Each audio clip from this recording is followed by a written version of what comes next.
Bonjour, bonjour, bienvenue sur le plateau de Bâti Journal TV. Nous sommes à Lille, Forum Bois Construction 2023. Et avec mes deux invités, nous allons parler cadre de vie. Philippe de Navy, bonjour. Bonjour. Vous êtes le président de Malvo Group. Est-ce que vous pouvez me faire une petite présentation de Malvo Group rapidement, s'il vous plaît? Bien sûr, Malvo est une entreprise française industrielle. Nous sommes localisés dans l'ouest de la France avec 5 usines et nous sommes fabricants et installateurs de solutions durables pour l'aménagement intérieur et extérieur. Aujourd'hui, c'est 500 collaborateurs, 125 millions d'euros de chiffre d'affaires et une production 100% française. Production 100% française, donc c'est parfait, vous êtes le bienvenu. Et à côté de vous, monsieur Charles-Henri Mathis, bonjour. Bonjour. Charles-Henri, vous êtes consultant pour les industriels dans la construction bois. Quelle est votre activité exactement? Qu'est-ce que vous... En fait, l'objectif pour moi est de favoriser la mise en œuvre des solutions techniques bois dans la construction et de l'intégrer à la fois dans les solutions neuves, mais surtout de réhabilitation qui sont les marchés de demain. Voilà, oui, on parle beaucoup de réhabilitation et je pense qu'on va en parler de plus en plus. Je vais vous poser une question un peu générale. Aujourd'hui, quand on parle de cadre de vie, quels sont les enjeux? Aujourd'hui, en fait, on a mené plusieurs travaux au départ sur les réflexions autour du cadre de vie dans les logements en bois, qui étaient les premiers travaux qui nous ont amenés à réfléchir sur comment peut-on industrialiser et sortir, en fait, je dirais, des solutions traditionnelles communément plaques de plâtre peintes en blanc, on va dire, et comment surtout intégrer à bord plus de produits biosourcés et surtout des solutions à base d'essences qui ne sont pas forcément résineuses, mais bien feuillues et exploiter les forêts françaises avec toute leur diversité et répondre d'autre part aux enjeux et aux envies, je dirais, à la fois de la maîtrise d'œuvre, mais aussi des maîtres d'ouvrage, de différencier leur offre avec des solutions constructives qui embarquent en fait toute la technicité nécessaire pour répondre aux enjeux à la fois réglementaires et de marché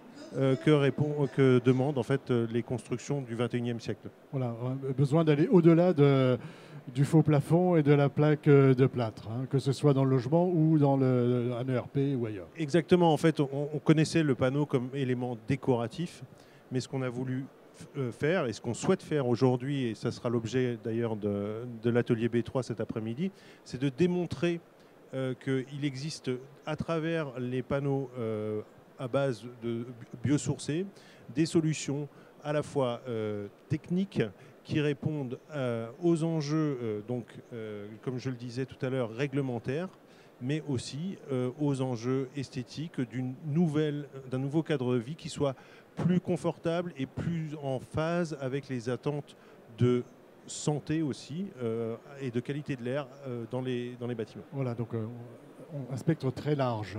Très large. Philippe, vous êtes d'accord avec ce décor, on va dire, ou est-ce que vous voulez ajouter quelque chose? Non, je crois que le constat est le bon. Le panneau décoratif existe depuis longtemps. On l'utilise dans l'agencement, dans l'aménagement, les panneaux acoustiques de la même manière, mais sans avoir une vraie conscience ni environnementale ni technique, ou en tout cas conscience de l'environnement technique du bâtiment. Et c'était les gros enjeux de la transition et en tout cas des projets qu'on a développés ensemble, à la fois avec Charles-Henri, mais aussi avec toute la filière.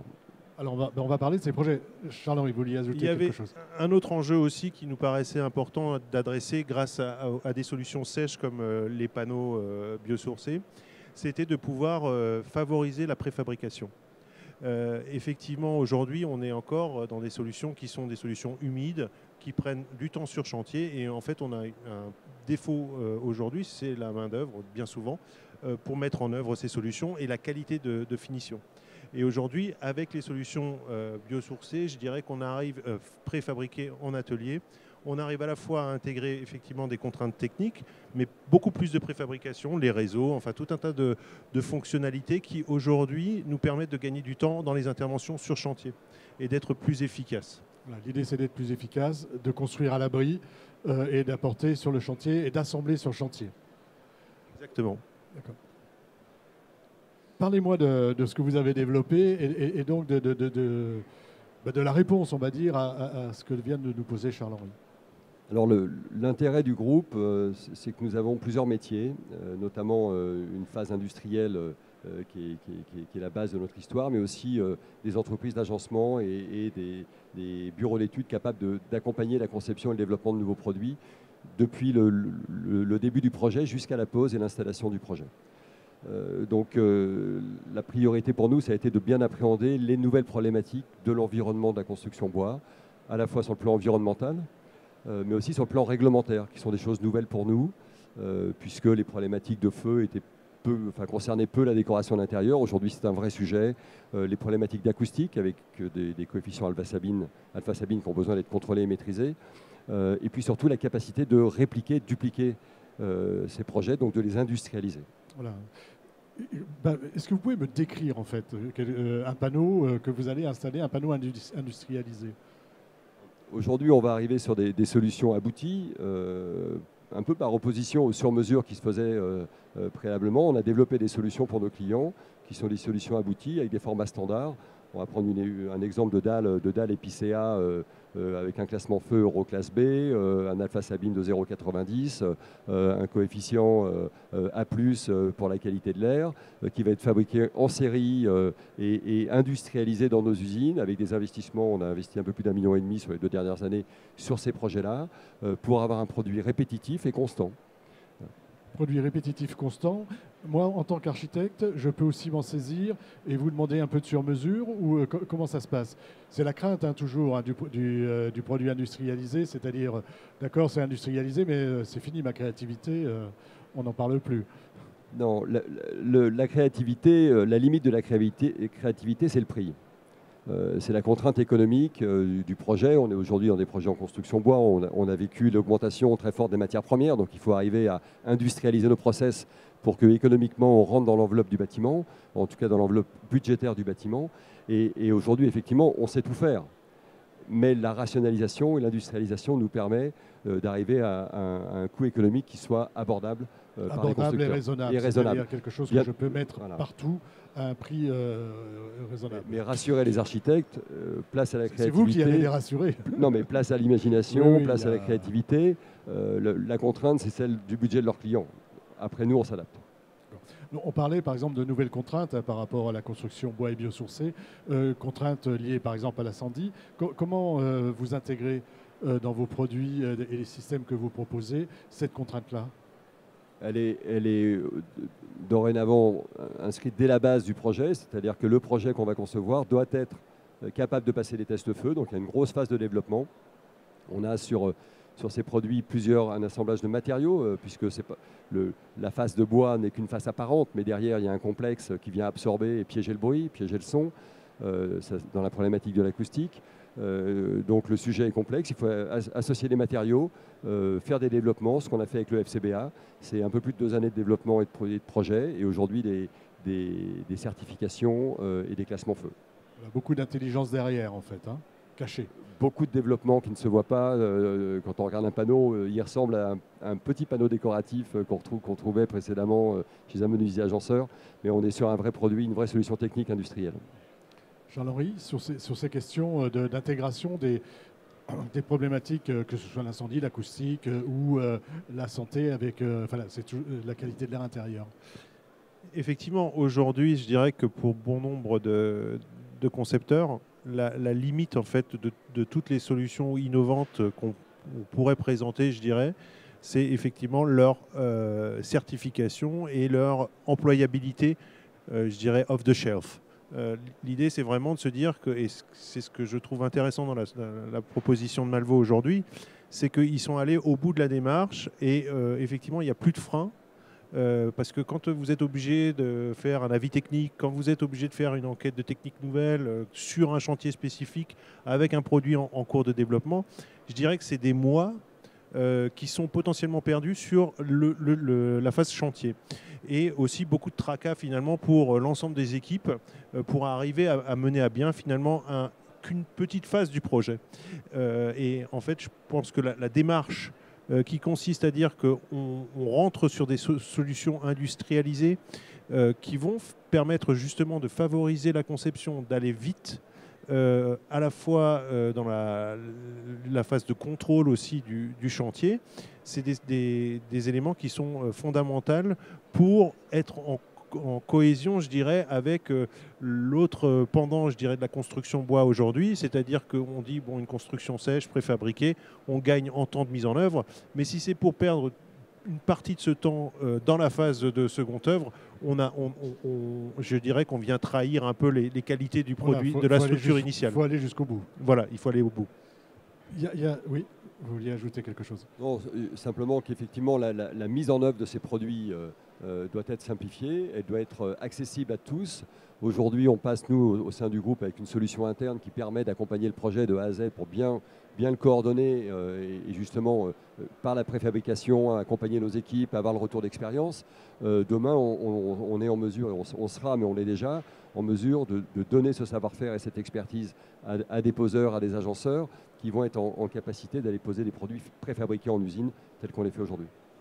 Il y a deux autres sujets aujourd'hui dans la construction qui sont importants. C'est l'aspect carbone. Et je vais demander comment vous intégrez ça à vos produits. Il y a un autre aspect, c'est l'aspect recyclage, mais aussi réemploi. Est-ce que c'est des choses, économie circulaire, est-ce que c'est des choses aussi que vous intégrez dès la phase conception? Comment ça se passe pour le carbone et comment ça se passe pour l'aspect économie circulaire?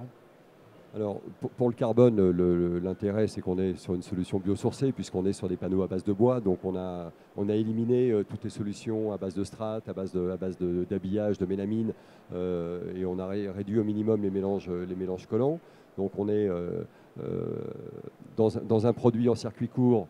On est en train d'optimiser, on est en train de faire les bilans carbone de ces produits, donc je ne peux pas vous donner de chiffres aujourd'hui, mais en tout cas... Vous aurez des FDES pour vos produits? On est en train de finaliser. On est en train de finaliser, les process sont toujours longs, c'est plus de 3 mois de certification. C'est long. Donc il fallait d'abord arriver au produit fini pour les certifier, donc c'est ce qu'on est en train de faire.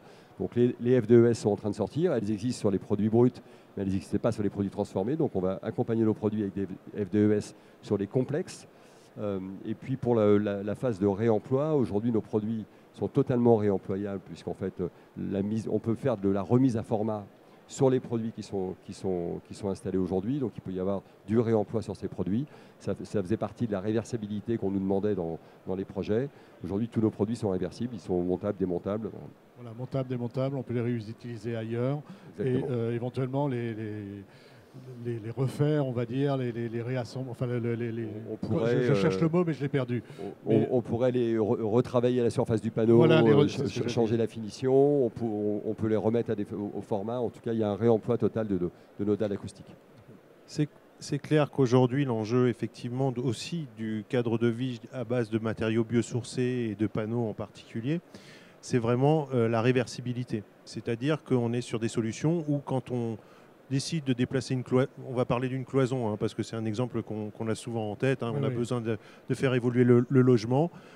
C'est des solutions qui sont démontables et remontables sur site, simplement en décalant les éléments de fixation à l'intérieur du logement. Donc on est vraiment sur quelque chose de beaucoup plus souple que sur les solutions qui sont traditionnellement utilisées, où là on est obligé de casser, de mettre en décharge et de remettre des nouveaux produits en œuvre. Là on est vraiment déjà sur de l'ultra court, en disant qu'on dépose la cloison et on la décale de quelques... L'ultra court, c'est du modulaire, ça me permet de moduler mon logement un petit peu. Bon, on en parle beaucoup aujourd'hui de l'évolution des familles, de la manière dont, si on veut une pièce en plus, en moins, et à tel endroit. Parce que là, on est sur le logement avec vos solutions. On est sur le logement, on est sur le tertiaire, avec les problématiques d'acoustique du tertiaire. On est bien placé aujourd'hui pour en parler. Oui, merci. On aurait pu mettre du bois au plafond. Ça aurait été bien. Ça aurait été bien. Non, effectivement, c'est logement, tertiaire, beaucoup de tertiaire. Beaucoup de tertiaire. On arrive un petit peu au terme de nos échanges. Est-ce que vous voulez ajouter quelque chose, une petite conclusion par rapport à ce cadre de vie avec des systèmes biosourcés et moins impactants au plan environnemental? Je dirais qu'effectivement, notre enjeu, il est clair, je dirais d'un point de vue global en termes de profession de l'aménagement. C'est à la fois d'avoir des produits industrialisés accessibles et simplement, qu'on peut dessiner simplement pour la maîtrise d'œuvre et la maîtrise d'ouvrage, l'envisager économiquement, parce qu'on a des produits sur catalogue et sur liste, avec un prix derrière. Et ça, je pense que ça, c'est le vrai enjeu, c'est de rendre les choses assez comparable aux produits qui sont existants sur le marché. Hein, ne pas réinventer la roue, d'une part, et d'autre part, effectivement, de valoriser ce qui existe avec le panneau, c'est-à-dire d'être capable de réemployer de manière très simple ces produits et de rentrer réellement dans l'économie du 21e siècle avec la réemployabilité comme ligne de mire et la flexibilité. Quelque chose à ajouter ? Bon, simplement remercier le marché de la construction bois qui se développe et qui nous a permis en fait d'adapter des solutions esthétiques, acoustiques qu'on développait depuis de très nombreuses années en les industrialisant et en les adaptant aux besoins de ce marché pour accompagner son développement. Donc on est très fiers de je ça. pense que le développement n'est pas terminé. Enfin, j'espère. Nous l'espérons. En tout cas, on le voit. Nous l'espérons. Merci d'être venu sur le plateau de Bâti-Journal TV nous parler de cadre de vie. Une émission comme toutes celles que nous réalisons ici au Forum Bois Construction à retrouver sur notre site internet Bâti-Journal TV et sur les sites de nos partenaires que sont le magazine Wood Surfer, le Forum Bois Construction et France Bois Forêt. Merci à vous, messieurs. Merci. Merci, au revoir.